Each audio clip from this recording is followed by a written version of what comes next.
I've often said in this job there's literally no friends in showbiz or politics.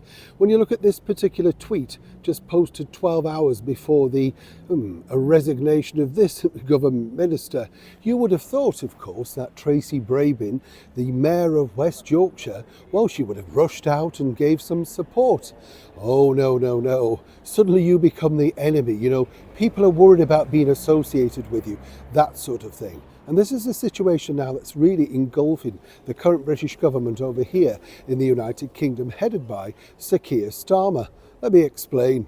Morning, good to see you. Thank you so much as ever for joining me today on a nice sort of sunshine sprung sort of morning. I think it's not too bad so far, yes. Well, it's always good, isn't it? A little bit of sun. Apparently I was hearing the other day on the radio that we all need, even in the winter, to be outside in the sun for about an hour a day. Where'd you find that? Yes. I mean, if you don't get out at the crack of dawn, more or less, you kind of think, where? Suddenly it suddenly becomes cold, and then suddenly you think, no, and you're back inside again. I think there's something to be said for people. If you live in a warmer climate, tell me, do you suffer less from things like aches and pains, arthritis, just general sort of downcastness, as it were? Is it better to live in the sun? Yeah, well, there's a debate, isn't there? Well, if you've got room, we'll all come over.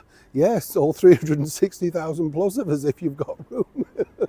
Why not? Let's get back to this story of the day. The government minister, Louise Haigh, has had to resign, basically because dress it up any which way you want, but she was arrested for fraud. And the bottom line is, it's a really interesting story, this, as ever we have to say, allegedly, simply because this wasn't the only phone, apparently, that kept sort of going missing during her tenure while working for the transport company Aviva.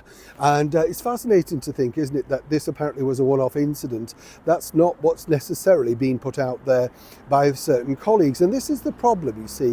When you come up from a business background like that, she'd worked in transport, her father was part of a union, all of that sort of stuff. Eventually, those people, the envy, whether you want to call it of that, or any misdemeanor that you've done, they will bring to the forefront to make sure that they bring you down. And this has literally come from a former worker, whichever way you look at it. The bigger problem is this, though. Apparently she told Sir Keir Starmer all about this. Well, clearly not, because he said he was going to root out all the negativity and bad stuff in government. His government so far, just over 4 months in, have seen nothing shy than worse.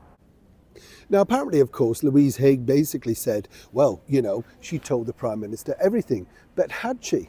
And then here's where it gets even more complicated, because I've been told there are more skeletons in the closet inside the current government, as ever, allegedly.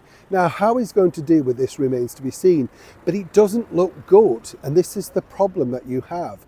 Clearly, if you were going to go in there saying you're cleaning up politics, the grown-ups are now in the room, he has been an utter disaster, leading all by himself, of course, from the freebie clothes, the concert tickets. Everybody has been on the sponging bandwagon since it started. Louise Haigh really is the tip of the iceberg.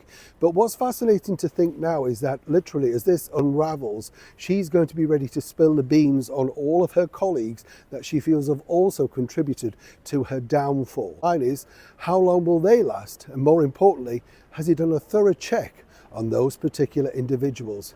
Looks like it's starting to crumble already for the brand new, shiny, polished Labour Party government. Neil Sean in the very heart of London.